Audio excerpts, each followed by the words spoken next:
24 qof ayaa ku dhintay daadadkii maalmahan ka dhacay Soomaaliya in ka badan 283 qofna way ku barakaceen sida waxa lagu sheegay qoraal ka soo baxay qaramada midoobay.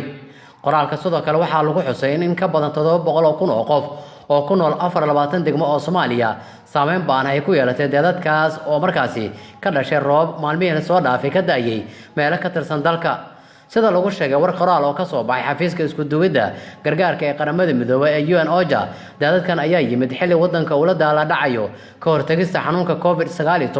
magaalooyin kamid ah Somaliland qarno oo Puntland ah Hirshabelle Jubaland iyo Koonfur Galbeed meelo ka tirsan ayaa kamid ah goobaha ugu daran ee markaasi ay ka jiraan dhibaatooyinka ka dhashay daadadka ku soo rogmaday magaalooyinka dalka.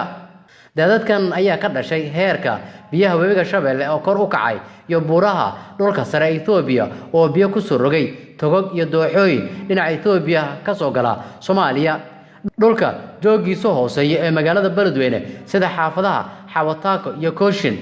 ayaa dad badan biyo ay dhex jiifaan iyo qaar badan oo kalena ay guryahooda ay ka carareen iyagoo gabaad u raasanaya tuulooyinka Beledweyne ku dhow. بدني قرمي حتى لا فاعلوا أنني بسدي لكن وكلا أن حتى شيء أنا مسألة إيه ورجع هرت ما بهاينو لكن نولا بالنفتيس على بسني نولا بالنفتيس على بسني لبكون سوي أجر حتى نقول أن أسمعنا ما كل يفضاي وندقن. هذا على قولت جواب جوب مقدشة.